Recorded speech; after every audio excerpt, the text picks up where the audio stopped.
പാളയക്രമം, അതാണ് ഇന്ന് പ്രാരംഭത്തിൽ നാം പഠിക്കുവാനായിട്ട് പോകുന്നത്. ഗോത്രങ്ങളുടെ പാളയക്രമം എന്നുള്ളതായിരിക്കുന്ന ആ വിഷയത്തെക്കുറിച്ച് നാം ചിന്തിക്കുമ്പോൾ സമാഗമന കൂടാരത്തിന് ചുറ്റിലുമായി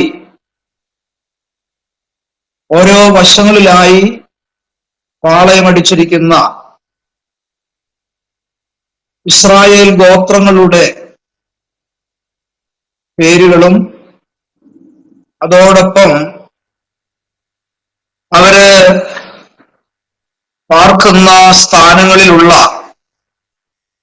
കൊടിയടയാളങ്ങളും എന്ന ഒരു ഭാഗത്തെക്കുറിച്ചാണ് നാം ഇപ്പോൾ ചിന്തിക്കാൻ പോകുന്നത്. ആദ്യമായി കിഴക്കുവശത്ത് ഭാഗം നാം ശ്രദ്ധിച്ചാൽ അവിടുത്തെ കൊടിയടയാളം എന്ന് പറയുന്നത് സിംഹത്തിന്റെ മുഖമുള്ള കൊടിയടയാളമാണ്. സിംഹത്തിന്റെ കൊടിയടയാളമുള്ളതായ ആ കൊടിക്കീഴിൽ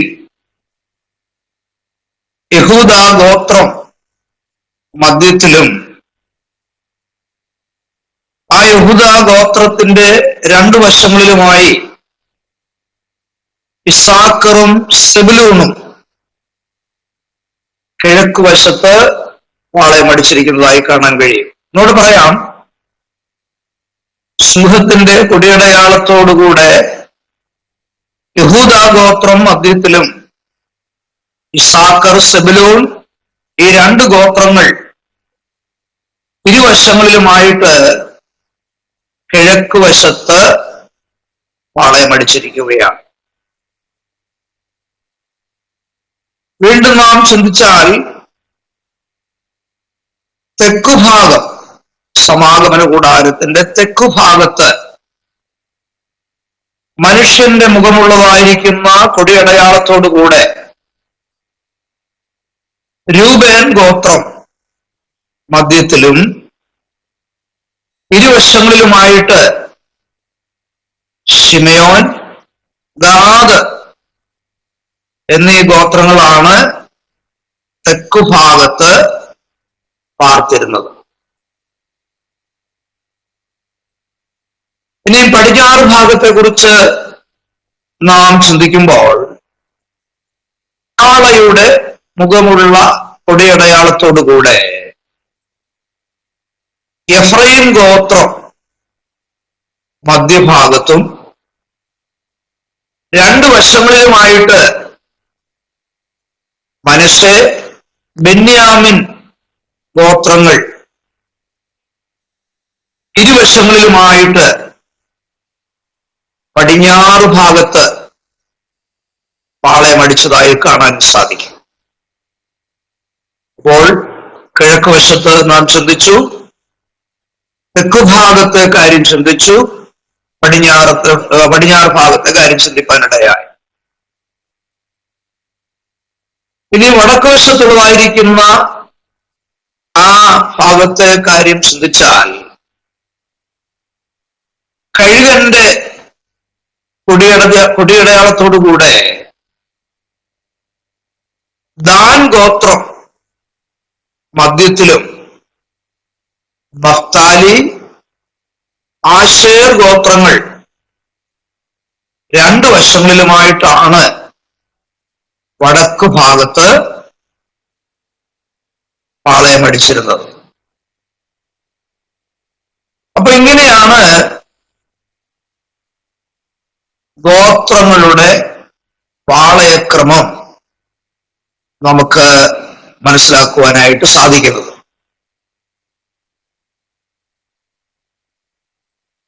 ഏകദേശം 6 ചതുരശ്ര മൈൽ ചുറ്റളവിലാണ് ഈ ഇസ്രായേൽ ഗോത്രത്തിന് പാളയമടിക്കേണ്ടിയിരുന്നതായിരിക്കുന്ന ആ സ്ഥലത്തെ സംബന്ധിച്ച് നമുക്ക് പഠിക്കാനായിട്ട് കഴിയുന്നത്. യാത്ര ചെയ്തതായിരിക്കുന്ന സമയം മുതൽ എന്തായിരുന്നു പ്രത്യേകത എന്ന് നാം നോക്കിയാൽ, ദൈവത്തിന്റെ മേഘത്തിന്റെ കീഴിലാണ് ഇവർ യാത്ര ചെയ്തിരുന്നതെന്ന് ഉള്ളതായ കാര്യം വളരെ വിശേഷപ്പെട്ടതായിരിക്കുന്ന കാര്യമാണ്. ഒരു സ്ഥലത്ത് മേഘം നിൽക്കുമ്പോൾ അവിടെ കൂടാരം അടിക്കുകയും തുടർന്ന് മേഘം പൊങ്ങി യാത്ര ചെയ്യുമ്പോൾ ആ മേഘത്തെ അനുഗമിക്കുകയും മേഘം എവിടെ നിൽക്കുന്നുവോ അവിടെ അവർ കൂടാരം അടിക്കുകയും ചെയ്തിരുന്നു. അങ്ങനെയാണ് അവരെ സംബന്ധിച്ചുള്ളതായിരിക്കുന്ന യാത്രയുടെ കാര്യം ഇതിനോടുള്ള ബന്ധത്തിൽ നമുക്ക് ചിന്തിപ്പാൻ കഴിയുന്നത്. സംഖ്യാപുസ്തകം 9-ാം അധ്യായത്തിൽ ആ വിഷയം രേഖപ്പെടുത്തിയിട്ടുണ്ട്. അപ്പോൾ ഇസ്രായേൽ ജനം സമാഗമന കൂടാരവുമായിട്ട് മുൻപോട്ട് യാത്ര ചെയ്യുമ്പോൾ അവര് പാളയമടിക്കുന്നതിനും മരുഭൂമിയിൽ കൂടെ യാത്ര ചെയ്യുന്നതിനൊക്കെ ദൈവം വ്യവസ്ഥ ഏർപ്പെടുത്തിയതായിട്ട് നമുക്ക് പഠിപ്പാൻ കഴിയും. സംഖ്യാപുസ്തകം 10-ാം അധ്യായം അതിന്റെ 13 മുതൽ 28 വരെയുള്ളതായിരിക്കുന്ന വാക്യങ്ങൾ നാം വായിക്കുമ്പോൾ ഞാൻ പറഞ്ഞതായിരിക്കുന്ന വിഷയങ്ങൾ നമുക്ക് അവിടെ കാണുവാൻ സാധിക്കുന്നതാണ്. വീണ്ടും ഇസ്രായേൽ ജനത്തെക്കുറിച്ച് നാം ചിന്തിക്കുമ്പോൾ ഇസ്രായേൽ എന്ന് പറയുന്നതായിരിക്കുന്ന ആ ജനം ദൈവത്തിന് ഒരു പുരോഹിത രാജ്യത്വവും വിശുദ്ധ വംശവും ഇരിക്കണമെന്നത്രേ ദൈവം തന്റെ ഹൃദയത്തിൽ തീരുമാനിച്ചിരുന്നത്. ഇസ്രായേൽ ഒരു പുരോഹിതത്വവും വിശുദ്ധ വംശവും ആയിരിക്കണമെന്നാണ് ദൈവം ഉദ്ദേശിച്ചിരുന്നത്. അത് പുറപ്പാട് പുസ്തകം 19-ാം അധ്യായത്തിന്റെ 6-ാം വാക്യം വായിക്കുമ്പോൾ അവിടെ രേഖപ്പെടുത്തിയിട്ടുണ്ട്. എന്നാൽ ആദ്യം മുതൽ തന്നെ അവരുടെ മധ്യത്തിൽ പുരോഹിതന്മാർക്ക് സ്ഥാനമുണ്ടായിരുന്നു. പുറപ്പാട് 19-ന്റെ 22 മുതൽ 24 വരെയുള്ള വാക്യങ്ങളിൽ ആ വസ്തുത കാണാനായിട്ട് സാധിക്കും. ആ പുരോഹിതന്മാരാരായിരുന്നു? ഇസ്രായേലിന്റെ ഇടയിലുള്ളതായ കടിഞ്ഞൂലുകൾ ആയിരുന്നു എന്നത് അവിടെ പ്രസ്താവ്യമാണ്.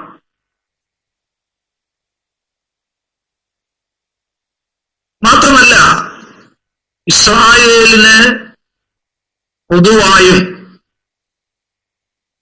ആ കടിഞ്ഞൂലുകൾക്ക് ദൈവം പ്രത്യേകമായിരിക്കുന്ന അവകാശവും കൊടുത്തിരുന്നു എന്നുള്ളത് ഈ അവസരത്തിൽ പ്രസ്താവ്യമാണ്. എന്നാൽ ദൈവജനമാകുന്ന ഇസ്രായേൽ മക്കൾ മിസ്രയീമിൽ നിന്ന് പുറപ്പെട്ട ശേഷം ചെങ്കടൽ കടന്ന് സീനായ് മലയുടെ അടിവാരത്ത് വെച്ച് അവര് കാളക്കുട്ടിയെ വാർത്തുണ്ടാക്കി ആരാധിച്ചതിന്റെ ഫലമായിട്ടാണ് ആ കടിഞ്ഞൂലുകൾക്ക് ലഭ്യമായിരുന്ന ആ പുരോഹിത സ്ഥാനം അവർക്ക് നഷ്ടപ്പെടുവാനായിട്ട് ഇടയായത്. എന്നാൽ ആ അവസരത്തിൽ കടിഞ്ഞൂലുകൾക്കുണ്ടായിരുന്ന പുരോഹിത സ്ഥാനം നഷ്ടപ്പെട്ടുവെങ്കിലും യഹോവയുടെ പക്ഷത്തുള്ളവൻ മാറി നിൽക്കട്ടെ എന്ന് മോശയുടെ വാക്കിന്റെ വെളിച്ചത്തിൽ ലേവിയ ഗോത്രം യഹോവയുടെ പക്ഷത്ത് മാറി നിന്നതിന്റെ ഫലമായി അവർക്കാണ് ദൈവം തുടർന്ന് ഇസ്രായേലിന്റെ മധ്യത്തിൽ പൗരോഹിത്യം നൽകുവാനായിട്ടിടയായത്. ആ ഭാഗങ്ങളൊക്കെ സംഖ്യാപുസ്തകത്തിന്റെ 3-ാം അധ്യായം 11 മുതൽ 13 വരെയുള്ള ഭാഗങ്ങൾ ശ്രദ്ധിച്ചാൽ കാണുന്നുണ്ട്. അതുപോലെ പുറപ്പാട് പുസ്തകം 32-ാം അധ്യായം, ആവർത്തന പുസ്തകം 33-ാം അധ്യായം, ഈ ഭാഗങ്ങളിലൊക്കെ ഞാൻ പറഞ്ഞതായിരിക്കുന്ന ആ യാഥാർത്ഥ്യം നമുക്ക് കാണുവാനായിട്ട് കഴിയും. അപ്പോൾ സീനായിങ്കൽ മുതൽ ലേവ്യർക്ക് പൗരോഹിത്യ ശുശ്രൂഷ ചെയ്യുവാനുള്ളതായിരിക്കുന്ന ആ ഒരു പദവി ദൈവം കൊടുക്കുകയും അവര് ഇസ്രായേലിന്റെ മധ്യത്തിൽ തുടർന്ന് പൗരോഹിത്യ ശുശ്രൂഷ തുടരുകയും ചെയ്തതായിട്ട് നമുക്ക് കാണുവാൻ സാധിക്കുന്നുണ്ട്. ലേവി എന്ന് പറഞ്ഞാൽ ആ പേരിന്റെ അർത്ഥം നിരപ്പ് എന്നാണ്. ലേവി എന്ന് പറഞ്ഞാൽ ആ പേരിന്റെ അർത്ഥം എന്താണ്? നിരപ്പ് എന്നാണ്. ഇവിടെ ഒരു പ്രത്യേക കാര്യം നമുക്ക് ശ്രദ്ധിപ്പാനുള്ളത്, സീനായിങ്കിൽ വെച്ച് ദൈവജനത്തിന് ദൈവം ന്യായപ്രമാണം കൽപ്പലകളിൽ എഴുതപ്പെട്ടപ്പോൾ തുടർന്ന് അവരുടെ മധ്യത്തിൽ എന്താ സംഭവിച്ചത്? 3000 പേരോളം എന്ത് ചെയ്തു? ഛേദിക്കപ്പെടുകയാണ് ഉണ്ടായത്. എന്നാൽ പുതിയ നിയമഭാഗത്തേക്ക് നാം കടന്നു വരുമ്പോൾ പെന്തക്കോസ്ത് നാളിൽ പുതിയ നിയമ കൽപ്പനകൾ പരിശുദ്ധാത്മാവിനാൽ ദൈവം മനുഷ്യ ഹൃദയങ്ങളിൽ എഴുതിയപ്പോൾ തുടർന്ന് എന്താ സംഭവിച്ചത്? 3000 പേര് രക്ഷിക്കപ്പെട്ട് ദൈവസഭയോട് ചേരുവാനായിട്ടിടയായി. ഈ കാര്യങ്ങൾ സന്ദർഭവശാൽ എന്നെ ഓർപ്പിച്ചു എന്ന് മാത്രമേ ഉള്ളൂ. എന്നാൽ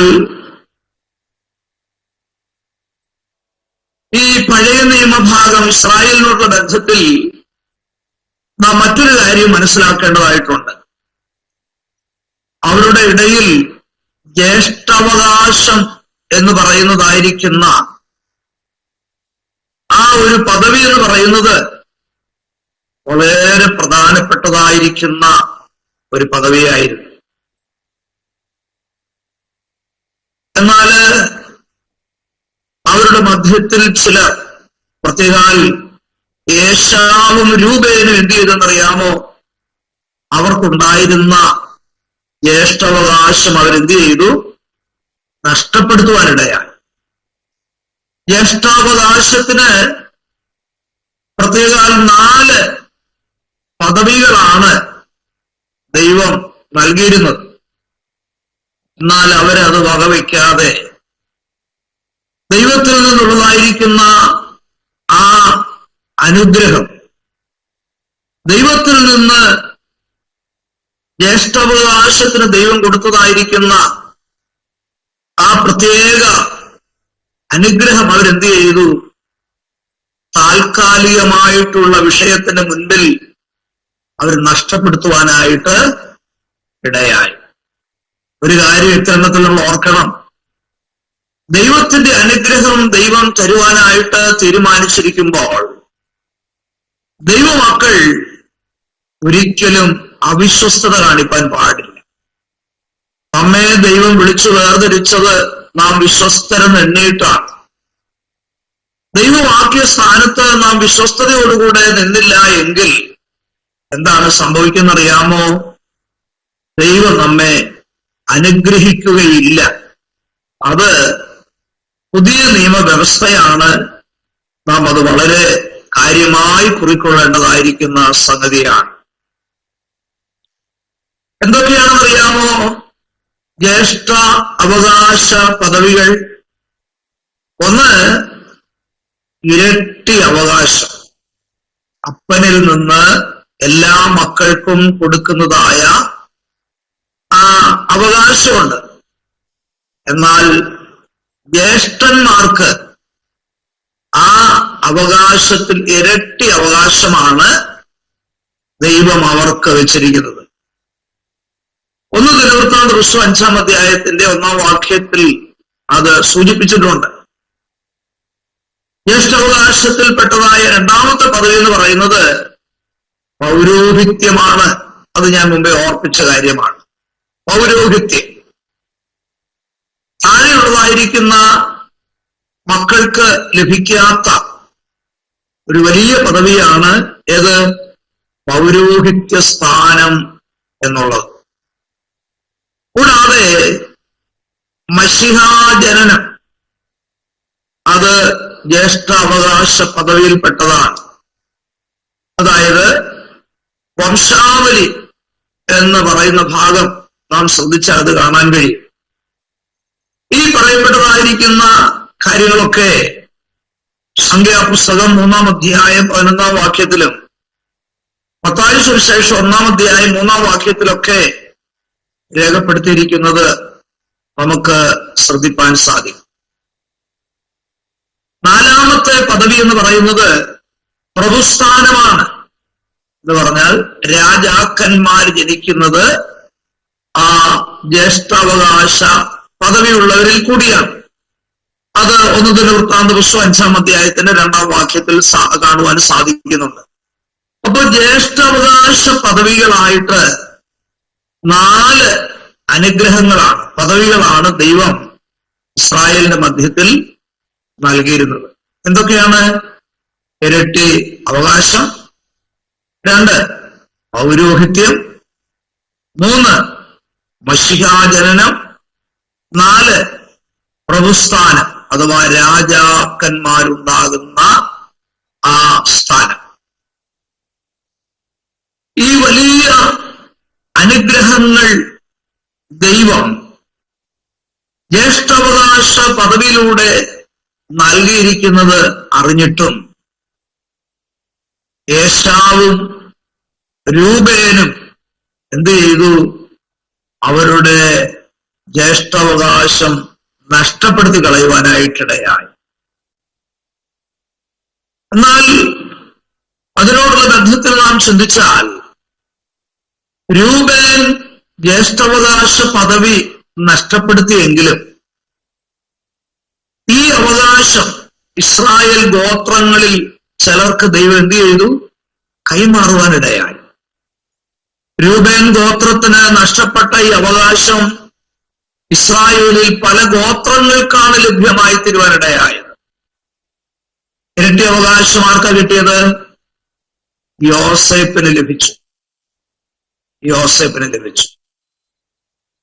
പൗരോഹിത്യം ആർക്ക് കിട്ടി?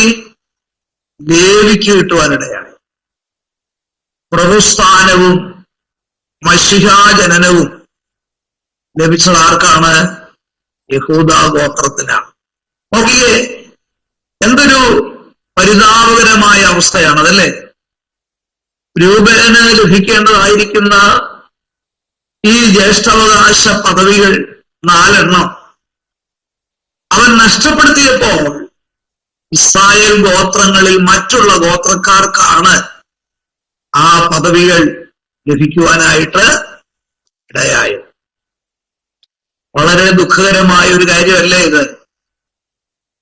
ദൈവം നൽകുവാനിരുന്നതായിരിക്കുന്ന ആ വലിയ അനുഗ്രഹങ്ങളെ വകവെക്കാതെ രൂപേന്റെ ജഡികമായിരിക്കുന്ന ഇച്ഛയുടെ മുൻപിൽ അവന് അത് നഷ്ടമായി തീർന്നതായിട്ട് കാണുവാൻ കഴിയും. അത് പുതിയ നിയമവിശ്വാസികളായിരിക്കുന്ന നാമും വളരെ ശ്രദ്ധിക്കേണ്ടതായിരിക്കുന്ന കാര്യമാണ്. ദൈവം നൽകുവാനിരിക്കുന്ന അനുഗ്രഹങ്ങൾ നമ്മുടെ ജഡികമായിരിക്കുന്ന ഇച്ഛയെ കീഴ്പ്പെടുത്തുവാൻ കഴിയാതെ അതിന് അടിമപ്പെട്ടു പോയാൽ ആ അനുഗ്രഹങ്ങളും പദവികളെല്ലാം നമുക്ക് നഷ്ടമായി തീരും. അതിന് യോഗ്യരായിരിക്കുന്നവർക്ക് ദൈവം അത് നൽകും അതുകൊണ്ട് ഇതൊരു മുന്നറിയിപ്പായിട്ട് ഈ അവസരത്തിൽ നാം മനസ്സിലാക്കേണ്ടതായിരിക്കുന്ന കാര്യമാണ് എന്ന് ഓർപ്പിച്ചിട്ട് ആ ഭാഗത്തിന് ഞാൻ വിരാമം കുറിക്കുകയാണ്. ഇനി വളരെ പ്രധാനപ്പെട്ടതായ ചില കാര്യങ്ങളാണ് നാം ചിന്തിപ്പാനായിട്ട് പോകുന്നത്. വേദപുസ്തകത്തിൽ പറഞ്ഞിരിക്കുന്നതായ ദേവാലയങ്ങളെ സംബന്ധിച്ചാണ് തുടർന്ന് നാം ചിന്തിപ്പാനായിട്ട് പോകുന്നത്. ആത്മീയവും മാർമികവുമായിരിക്കുന്ന അനേക ദൈവാലയങ്ങളെ കുറിച്ച് ദൈവവചനത്തിലുടനീളം നാം വായിക്കുമ്പോൾ അത് അവിടെ ശ്രദ്ധേയമാണ്. അതിനെക്കുറിച്ചാണ് തുടർന്ന് നാം ചിന്തിക്കുവാനായിട്ട് പോകുന്നത്. അപ്പോ വേദപുസ്തകത്തിൽ പറഞ്ഞിരിക്കുന്ന അക്ഷരീയവും മാർമികവുമായിരിക്കുന്ന ആത്മീയവുമായിരിക്കുന്ന പല ദൈവാലയങ്ങളെ സംബന്ധിച്ച് നമുക്ക് പഠിക്കാം. ഒന്നാമതായിട്ട് എബ്രായ ലേഖനം 8-ാം അധ്യായം അതിന്റെ 2-ാം വാക്യം നാം വായിക്കുമ്പോൾ അവിടെ പറഞ്ഞിരിക്കുന്ന ദേവാലയത്തിന്റെ പേര് സ്വർഗീയ ദേവാലയത്തെ സംബന്ധിച്ചാണ്. ഏതാണ്? സ്വർഗീയ ദേവാലയം. ഈ ദേവാലയം നിർമ്മിച്ചത് മനുഷ്യനല്ല, പിന്നെ ആരാണ്? നമ്മുടെ കർത്താവ് തന്നെ സ്ഥാപിച്ചതായിരിക്കുന്ന സത്യകൂടാരമാണ് ഏത്? സ്വർഗീയ ദേവാലയം. ഇത് സ്ഥിതി ചെയ്യുന്നത് ഭൂമിയിലല്ല. അതിന്റെ പേര് തന്നെ അത് വെളിപ്പെടുത്തുന്നുണ്ട്. അത് സ്വർഗത്തിലാണ് സ്ഥിതി ചെയ്യുന്നത്. എബ്രായ ലേഖനം 9-ാം അധ്യായം അതിന്റെ 24-ാം വാക്യത്തിലും വെളിപ്പാട് പുസ്തകം 7-ാം അധ്യായം 15-ാം വാക്യത്തിലും ഈ പറയപ്പെട്ടതായിരിക്കുന്ന ദേവാലയത്തെ സംബന്ധിച്ച് കാണുവാനായിട്ട് കഴിയും. ആ സ്വർഗീയ ദേവാലയത്തിന്റെ മാതൃകയാണ് ദൈവം സീനായി മലയിൽ വെച്ച് ആർക്ക് കാണിച്ചു കൊടുത്തത്? മോശയ്ക്ക് കാണിച്ചു കൊടുത്തത്. അങ്ങനെ കാണിച്ചു കൊടുക്കാൻ കാരണം എന്താണ്? ഈ സ്വർഗീയ ദേവാലയത്തിന്റെ മാതൃകയിലായിരിക്കണം മരുഭൂമിയിൽ ഇസ്രായേലിന്റെ മധ്യത്തിൽ എന്ത് ചെയ്യേണ്ടത്? സമാഗമന കൂടാരം പണിയേണ്ടത്. അപ്പോൾ ഒന്നാമത്തെ ദേവാലയം ഏതാണ്? പറഞ്ഞാട്ടെ, സ്വർഗീയ ദേവാലയം. ഇനി അടുത്ത ദേവാലയം ഏതാണെന്നറിയാമോ? സമാഗമന കൂടാരം. അത് മരുഭൂമിയിലെ ദേവാലയമാണ്. അതിനെ സംബന്ധിച്ചാണ് നമ്മുടെ ഈ ക്ലാസ് തുടരുന്നത്. സ്വർഗീയ ദേവാലയം കഴിഞ്ഞിട്ട് അതേ മാതൃകയിൽ മരുഭൂമിയിൽ ഇസ്രായേലിന്റെ മധ്യത്തിൽ പണിതതായിരിക്കുന്ന ആലയത്തിന്റെ പേരാണ് സമാഗമന കൂടാരം. അത് മരുഭൂമിയിലെ ദേവാലയം എന്ന് വേണമെങ്കിലും പറയാം. അതിനെ സംബന്ധിച്ച് എബ്രായ ലേഖനം 8-ാം അധ്യായം 3-ാം വാക്യത്തിലാണ് 5-ാം വാക്യത്തിലാണ് നമുക്ക് കാണുവാനായിട്ട് സാധിക്കുന്നത്.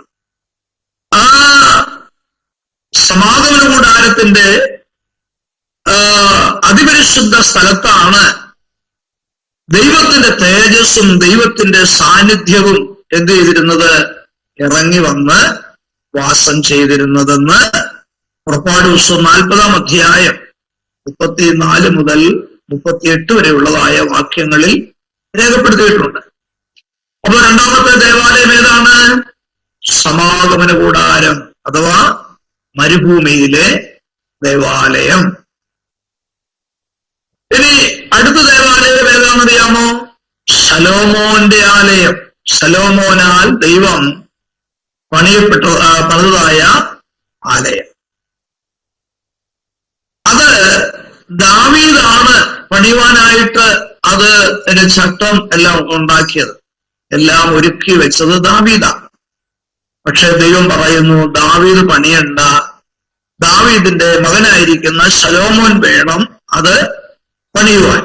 ഇസ്രായേൽ മക്കൾ മരുഭൂമിയിൽ കൂടെ യാത്ര ചെയ്ത സമയത്ത് ഇസ്രായേൽ മക്കൾ പാർത്തത് എവിടെയാണ്? കൂടാരത്തിലാണ്, ടെന്റിലാണ്.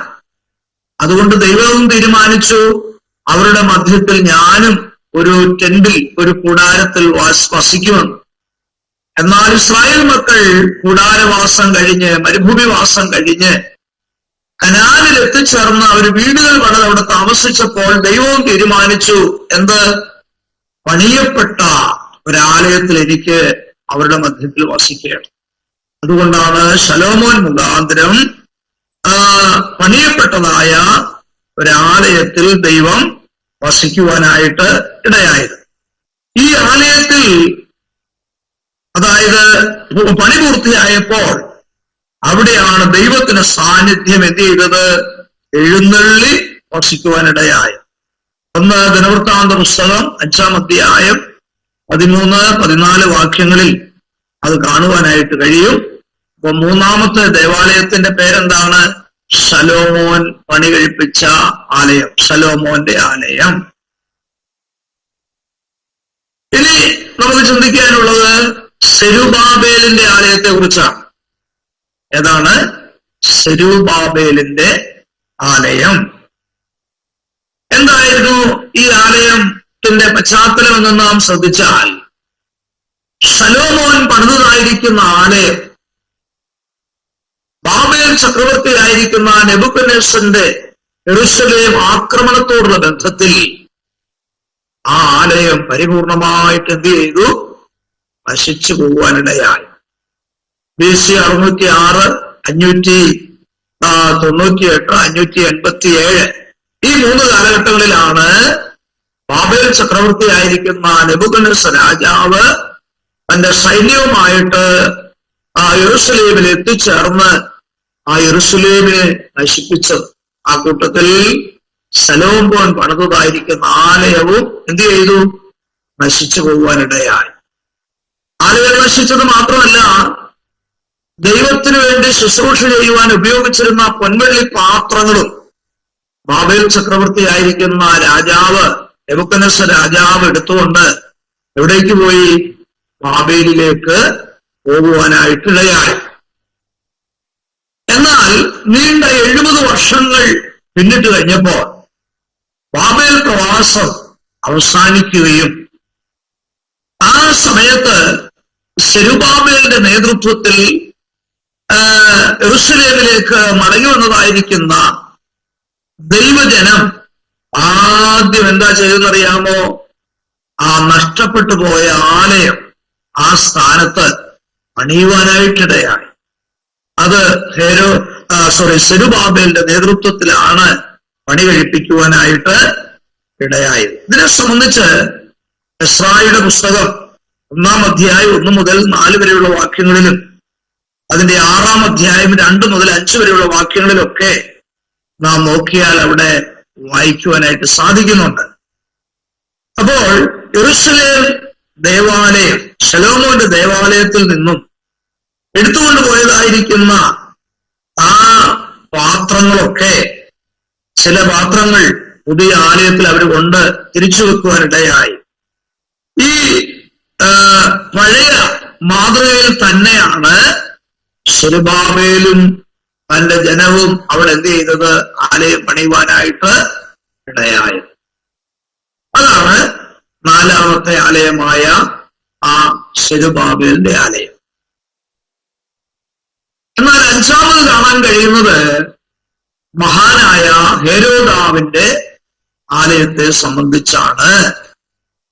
യേശു കർത്താവ് ഭൂമിയിൽ ജാതനായ സമയത്ത് യെരൂശലേമിൽ ഉണ്ടായിരുന്നത് ആ ആലയമാണ്. മഹാനായ ഹെരോദാവിനാൽ പുതുക്കി പണിയപ്പെട്ടതായ ആലയം എന്ന് പറഞ്ഞാൽ, യഹൂദന്മാരുടെ പ്രീതി സമ്പാദിക്കാൻ വേണ്ടി റോമൻ ഭരണാധികാരിയായിരിക്കുന്ന യഹൂദനല്ലാത്ത ഹെരോദാവ് എന്ത് ചെയ്തെന്നറിയാമോ? സെരുബാബേലിനാൽ പണി കഴിക്കപ്പെട്ടതായിരിക്കുന്ന ആലയം വീണ്ടും അദ്ദേഹം എന്ത് ചെയ്തു? പുതുക്കി പണിയുവാനിടയാണ്. വളരെ ഭംഗിയോടെ, ശോഭയോടുകൂടെ അത് പരിഷ്കരിച്ച് പണിതത് ആരാണ്? ഹെരോദാവാണ്. ഞാൻ പറഞ്ഞല്ലോ, പിതാവിന്റെ കാലത്ത് യെരൂശലേമിൽ ഉണ്ടായിരുന്നത്. ആ ആലയത്തെ കുറിച്ചാണ് കർത്താവ് പറഞ്ഞത്, ഇത് എന്റെ പിതാവിന്റെ ആലയമാണ്, എന്റെ ആലയമാണ് എന്നെല്ലാം കർത്താവ് പ്രസ്താവിച്ചത് ആ ആലയത്തെ സംബന്ധിച്ചാണ്. യോഹന്നാൻ 2:16 ലൂക്കോസ് 19:46 അത് എഴുതിയിട്ടുണ്ട്. ആ ആലയത്തെ കുറിച്ച് യഹൂദന്മാർ പറഞ്ഞത് എന്താണെന്നറിയാമോ? 46 സംവത്സരം കൊണ്ടാണ് ഈ ആലയം പണിതിരിക്കുന്നത്. ഈ ആലയം AD 70 എന്ത് ചെയ്തു? റോമൻ ചക്രവർത്തിയായിരിക്കുന്ന തീത്തോസിനാൽ അത് നശിച്ചു പോകുവാനായിട്ട് ഇടയായി എന്നുള്ളതും ഈ അവസരത്തിൽ പ്രസ്താവിച്ചുകൊള്ളുകയാണ്. ഇനി അടുത്ത ദേവാലയം യേശുവിന്റെ ശരീരമെന്ന ദേവാലയമാണ്. നാം ഇപ്പോൾ 5 ആലയങ്ങളെ സംബന്ധിച്ചാണ് ചിന്തിച്ചത്. 1 സ്വർഗീയ ദേവാലയം, 2 മരുഭൂമിയിലെ സമാഗമന കൂടാരം, 3 ശലോമോന്റെ ആലയം, 4 സെരുബാബേലിന്റെ ആലയം, 5 ഹെരോദാവിന്റെ ആലയം. 6ാമത്തെ ആലയം ഏതാണെന്നറിയാമോ? യേശുവിന്റെ ശരീരമെന്ന ആലയം. അതൊരു ആലയമായിട്ടാണ് കർത്താവ് പറയുവാനിടയായത്. യെരൂശലേമിലെ ദേവാലയം ദൈവ തേജസ്സില്ലാതെ കള്ളന്മാരുടെ ഗുഹയായി മാറ്റപ്പെട്ടപ്പോൾ ദൈവത്തിന്റെ സകല സമ്പൂർണതയും ദേഹരൂപമായി വസിച്ച ഒരാലയമായിട്ടാണ് യഹൂദന്മാരുടെ മധ്യേ യേശു എന്ത് ചെയ്തത്? ജനിപ്പാനായിട്ട് ഇടയായി. യേശുവിന്റെ ശരീരമെന്ന ഈ ആലയം ഈ സൃഷ്ടിയിൽ ഉൾപ്പെടാത്തതും വലുപ്പവും തിരുവുമേറിയതായ ഒരു കൂടാരം തന്നെ ആയിരുന്നു. അത്ഭുതമായ നിലയിൽ ദൈവത്താൽ ഒരുക്കപ്പെട്ട ഒരാലയമാണെന്ന് പറയുന്നതിൽ തെറ്റില്ല. എബ്രായ ലേഖനം 10-ാം അധ്യായം 5-ാം വാക്യത്തിലും 9-ാം അധ്യായം 11-ാം വാക്യത്തിലും യോഹന്നാന്റെ സുവിശേഷം 2-ാം അധ്യായം അതിന്റെ 21-ാം വാക്യത്തിലും ഈ വസ്തുത രേഖപ്പെടുത്തിയിട്ടുണ്ട്. ഈ വിശുദ്ധ ആലയത്തെ യഹൂദന്മാര് നശിപ്പിക്കുവാൻ ഭാവിച്ചുവെങ്കിലും അവർക്ക് അത് സാധിച്ചില്ല കേട്ടോ. ആ യേശുവിനെ അവര് ക്രൂശിച്ച് കൊന്നുവെങ്കിലും എന്താ സംഭവിച്ചെന്നറിയാമോ? മരിച്ചവനായ കർത്താവ്, അടക്കപ്പെട്ടവനായ കർത്താവ് 3-ാം ദിവസം എന്ത് ചെയ്തു? അവൻ ഉയർത്തെഴുന്നേറ്റ് കല്ലറയിൽ നിന്ന് വെളിയിലേക്ക് വരുവാനിടയായി. ആ ആലയത്തെ നശിപ്പിക്കുവാൻ യഹൂദന്മാർക്കോ റോമൻ പടയാളികൾക്കോ സാധിച്ചില്ല. അതുകൊണ്ടാണ് കർത്താവ് പറഞ്ഞത്, ഈ മന്ദിരത്തെ നശിപ്പിച്ചാൽ അത് 3 ദിവസം കൊണ്ട് പണിയപ്പെടുമെന്ന് കർത്താവ് പറഞ്ഞത് തന്റെ ശരീരമായ ആലയത്തെ കുറിച്ചാണ്. അതാണ് 6ാമത്തെ ദേവാലയം. ഇനി 7ാമത്തെ ദേവാലയത്തെ സംബന്ധിച്ച് നാം ചിന്തിച്ചാൽ അത് സഭയാകുന്ന ആലയമാണ് എന്ന് കാണാൻ കഴിയും. പഴയ നിയമകാലത്ത് മനുഷ്യന്റെ കൈപ്പണിയായിരിക്കുന്ന ആലയത്തിൽ ദൈവം വാസം ചെയ്യുകയായിരുന്നു. എന്നാൽ ദൈവം അതിന് വ്യത്യാസം വരുത്തി പുതിയ നിയമ ഭാഗത്തേക്ക് വന്നപ്പോൾ അവിടെ കാണാൻ കഴിയുന്നത്, ദൈവം പറയുകയാണ്, കൈപ്പണിയായ ആലയത്തിൽ ഞാൻ ഇനി എന്ത് ചെയ്യത്തില്ല? വസിക്കത്തില്ല. ഞാൻ വസിക്കുന്നത് എവിടെയാണെന്നറിയാമോ? 1 തിമോഥെയോസ് ലേഖനം 3-ാം അധ്യായത്തിന്റെ 15-ാം വാക്യം നാം വായിച്ചാൽ, സത്യത്തിന്റെ തൂണും അടിസ്ഥാനവുമായി ജീവനുള്ള ദൈവത്തിന്റെ സഭയാം ആലയത്തിലാണ് ദൈവം വസിക്കുന്നത് എന്ന് പുതിയ നിയമത്തിൽ ദൈവം രേഖപ്പെടുത്തുവാനായിട്ടിടയായി. അപ്പോൾ പുതിയ നിയമ ഭാഗത്തേക്ക് വരുമ്പോൾ കൈപ്പണിയായ ഒരു കെട്ടിടത്തിലോ കൈപ്പണിയായിരിക്കുന്ന ഒരു സ്ഥലത്തോ നമ്മുടെ ദൈവം എന്ത് ചെയ്യുന്നില്ല? വാസം ചെയ്യുന്നില്ല. നമ്മുടെ കർത്താവ് തന്നെ ലോകത്തിലായിരുന്ന സമയത്ത് കർത്താവ് പറഞ്ഞു, 2 3 പേര് എന്റെ നാമത്തിൽ കൂടി വന്നാൽ ഞാൻ അവരുടെ മധ്യേ ഉണ്ട്. അപ്പോൾ രക്ഷിക്കപ്പെട്ട് ദൈവത്തിന് വേണ്ടി വേർതിരിഞ്ഞ് കർത്താവിന് വേണ്ടി ഹൃദയം കൊടുത്ത് കർത്താവിനെ സേവിപ്പാൻ ഇറങ്ങിത്തിരിക്കുന്ന ദൈവത്തിന്റെ മക്കൾ അഥവാ ദൈവ മക്കൾ കൂടുന്ന സ്ഥലത്ത് ആ സഭയിലാണ് ദൈവം പുതിയ നിയമ കാലത്ത് എന്ത് ചെയ്യുന്നത്, വാസം ചെയ്യുന്നതെന്ന് നാം മനസ്സിലാക്കണം. അതാണ് സഭയാം ആലയം എന്ന് പറഞ്ഞിരിക്കുന്നത്. അങ്ങനെയാണെങ്കിൽ ഇപ്പോൾ നമ്മുടെ സഭാ കൂട്ടായ്മയിലാണ് ആരിറങ്ങി വന്നിരിക്കുന്നത്, നമ്മുടെ കർത്താവ്. വെളിപ്പാട് പുസ്തകം 2-ാം അധ്യായത്തിലൊക്കെ നമ്മൾ വായിക്കുമ്പോൾ വലങ്കരത്തിൽ 7 നക്ഷത്രങ്ങൾ വഹിച്ചുകൊണ്ട് നമ്മുടെ കർത്താവ് എന്ത് ചെയ്യുന്നു, നിലവിളക്കുകളുടെ നടുവിൽ ഉലാവുന്നതായിട്ട് കാണാൻ കഴിയും. യോഹന്നാൻ അപ്പോസ്തലൻ പത്മോസ് ദ്വീപിൽ വെച്ചാണ് ഈ കാഴ്ച കാണുവാനിടയായത്. അത് പുതിയ നിയമ സഭയിലുള്ളതായിരിക്കുന്ന നമ്മുടെ ദൈവത്തിന്റെ വാസത്തെ സംബന്ധിച്ച് പ്രസ്താവിച്ചിരിക്കുന്ന വിഷയമാണ്. ഇനി 8ാമതായിട്ട് നാം ചിന്തിച്ചാൽ അടുത്ത ദേവാലയം എന്ന് പറയുന്നത് മഹോപദ്രവ ദേവാലയമാണ്.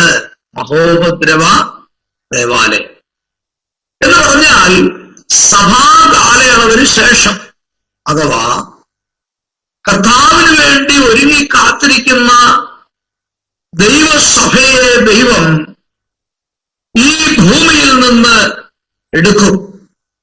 അത് കർത്താവിന്റെ വരവിലാണ്. 1 തെസ്സലോനിക്ക ലേഖനം 4-ാം അധ്യായം 16 വാക്യങ്ങൾ വായിച്ചാൽ അവിടെ കാണാൻ കഴിയും.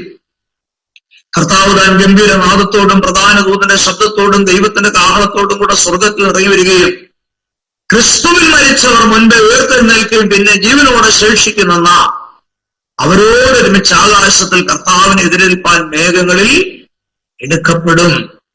അതാണ് ദൈവസഭയുടെ പ്രത്യാശ. പ്രിയപ്പെട്ടവരെ, ഇനി ലോകത്തിൽ സംഭവിപ്പാൻ പോകുന്ന ഏറ്റവും വലിയ ഒരു സംഭവമായിരിക്കും അത്. ഏത്? കർത്താവിന്റെ വരവും അതിനോടുള്ള ബന്ധത്തിൽ കാത്തിരിക്കുന്ന വിശുദ്ധന്മാരുടെ ഭൂമിയിൽ നിന്നുള്ളതായിരിക്കുന്ന ആ എടുക്കപ്പെടിയിലും ഉൽപ്രാവണം എന്ന് പറയും. അതാണ് ഇനി ലോകം കാണാൻ പോകുന്ന ഏറ്റവും വലിയതായിരിക്കുന്ന ആ സംഭവം.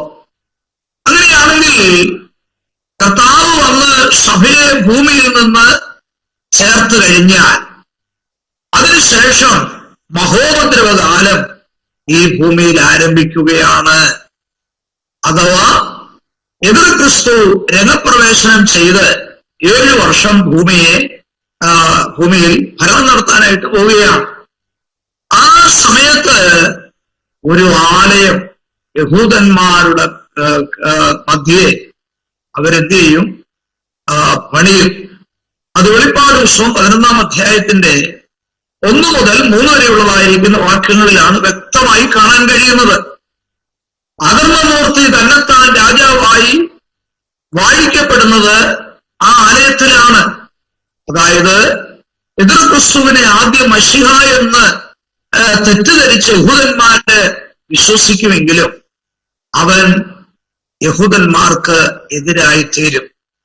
ആ ആലയത്തിൽ, ആ മഹോപദ്രവകാലത്ത് പണിയുന്ന ആലയത്തിൽ അവൻ ഇരുന്ന് വാഴുവാനായിട്ട് ആഗ്രഹിക്കും.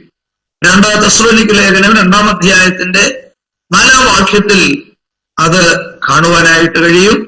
കർത്താവായ യേശു ക്രിസ്തു മടങ്ങി വരുമ്പോൾ ഈ ആലയത്തിലിരുന്ന് ന്യായവിധി നടത്തും എന്നൊക്കെ കാണാനായിട്ട് സാധിക്കുന്നുണ്ട്. അതിനെ മഹോപദ്രവ ദേവാലയം എന്ന് നമുക്ക് സംബോധന ചെയ്യാം. അതാണ് 8ാമത്തെ ആലയം. ഇനി 9ാമത് മറ്റൊരു ആലയത്തെ സംബന്ധിച്ച് പഠിക്കാൻ കഴിയും.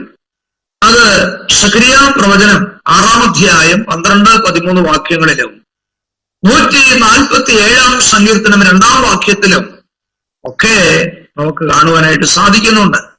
എഹെസ്കേൽ പ്രവചനം 40 മുതൽ 45 വരെയുള്ള അധ്യായങ്ങളിലും അതിനെ സംബന്ധിച്ച് പ്രതിപാദിച്ചിട്ടുണ്ട്. ഇത് ശലോമോന്റെ ആലയത്തെക്കാൾ വളരെ മഹത്വപൂർണമായിരിക്കുന്ന ഒരാലയമാണ്. അത് സഹസ്രാബ്ദ ദേവാലയം എന്നാണ് വിളിക്കപ്പെടുന്നത്. എന്ന് പറഞ്ഞാൽ നമ്മുടെ വാഴ്ത്തപ്പെട്ടവനായിരിക്കുന്ന കർത്താവായ യേശു ക്രിസ്തു എത്രയും വേഗത്തിൽ വന്ന് സഭയെ ചേർത്ത് കർത്താവുമായിട്ട് 7 സംവത്സരം സ്വർഗീയ സ്ഥലത്ത് വാസം ചെയ്ത ശേഷം, അഥവാ ഭൂമിയിൽ ആ അവസരത്തിൽ മഹോപദ്രവകാലമായിരിക്കും 7 വർഷം. ആ 7 വർഷം കഴിയുമ്പോൾ നമ്മുടെ കർത്താവും സഭയും കൂടെ വിശുദ്ധന്മാരെ കൂടെ ആ ദൂതന്മാരുടെ അകമ്പടിയോട് കൂടെ കർത്താവ് എന്ത് ചെയ്യുന്നറിയാമോ? ഭൂമിയിലേക്ക് ഇറങ്ങി വരും. എവിടേക്കാണ് ഇറങ്ങി വരുന്നത്? ആ ഒലിവുമലയിലേക്കാണ് ഇറങ്ങി വരുന്നത്. ഒലിവുമല അന്ന് 2ആയിട്ട് പിളർക്കപ്പെടും. ഇതെല്ലാം സക്രിയ പ്രവചനത്തിൽ വളരെ വ്യക്തമായി കാണുവാൻ കഴിയുന്ന ആ വസ്തുതയാണ്. എന്തിനാണ് കർത്താവ് സഭയുമായി ഭൂമിയിലേക്ക് ഇറങ്ങി വരുന്നത്? പ്രധാനമായിട്ട് 1000 സംവത്സരം ഭൂമിയിൽ രാജാവായിട്ട് വാഴുവാൻ വേണ്ടിയാണ്. അന്ന് ആ കർത്താവിനാൽ ഒരാലയം പണിയപ്പെടും. മഹോപദ്രവ ദേവാലയത്തിന് ശേഷം പണിയപ്പെടുന്ന ആലയമാണ് ഈ സഹസ്രാബ്ദ ദേവാലയം. 1000 ആണ്ട് കർത്താവ് ഭൂമിയിൽ രാജാവായിട്ട് വാഴുന്ന സമയത്ത് അവിടെ പണിയപ്പെടുന്ന ആലയമാണ് സഹസ്രാബ്ദ ദേവാലയം. ആ കാലത്ത് കർത്താവിനെ ആരാധിക്കുവാൻ, ഈ 1000 ആണ്ട് വാഴ്ചയിൽ കർത്താവിനെ ആരാധിക്കുവാനും അവന്റെ ഉപദേശം കൈക്കാനും സകല ജാതികളും എന്ത് ചെയ്യണം? അവിടേക്ക് കയറി വരും. അവിടെ ചെന്നേ ഒക്കത്തുള്ളൂ. അത് നിർബന്ധമാണ്. 1000 വർഷം കർത്താവ് ഭൂമിയിൽ വാസം ചെയ്യുമ്പോൾ കർത്താവ് സ്ഥാപിക്കപ്പെടുന്ന ആലയത്തിൽ ഇരിക്കുകയും ആ കർത്താവിനെ നമസ്കരിക്കുവാനായിട്ട് അന്ന് ഭൂമിയിലുള്ളതായിരിക്കുന്ന സകല ഇടങ്ങളിൽ നിന്നും ജാതികൾ പോലും എന്ത് ചെയ്യണം? അവിടെ കയറി വരണം, അവിടെ എത്തിച്ചേരണം. എങ്കിൽ മാത്രമേ ആ ദൈവം പ്രസാദിക്കുകയുള്ളൂ.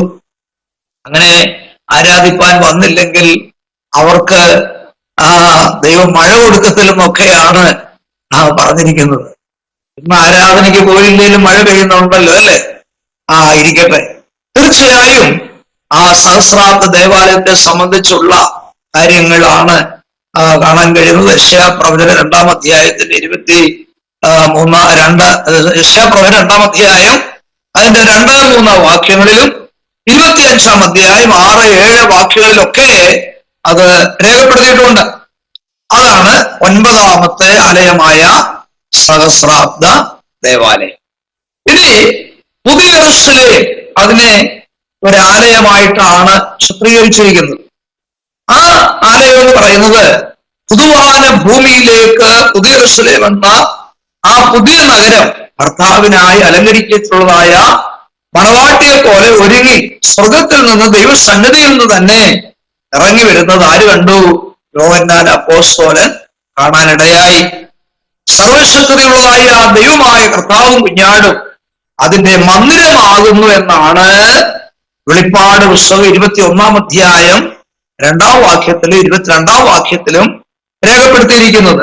പുതിയ ഭൂമിയിൽ മനുഷ്യരോടൊന്നിച്ച് വസിപ്പാൻ ദൈവം ഇറങ്ങി വരും. അതിനെ സംബന്ധിച്ചാണ് ഞാൻ ഓർപ്പിച്ചത്.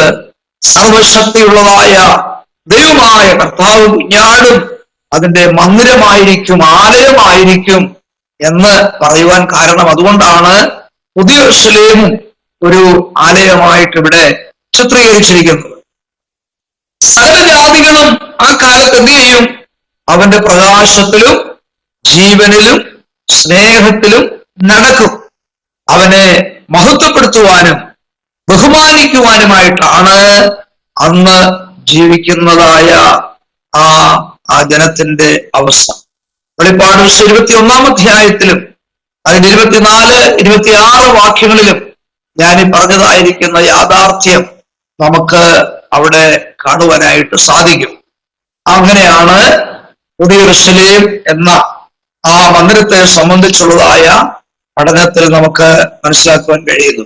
അങ്ങനെയാണെങ്കിൽ ഇന്ന് നമുക്ക് ഈ ദേവാലയങ്ങളെ സംബന്ധിച്ചാണ് അവസാനമായിട്ട് പഠിക്കുവാനിടയായത്.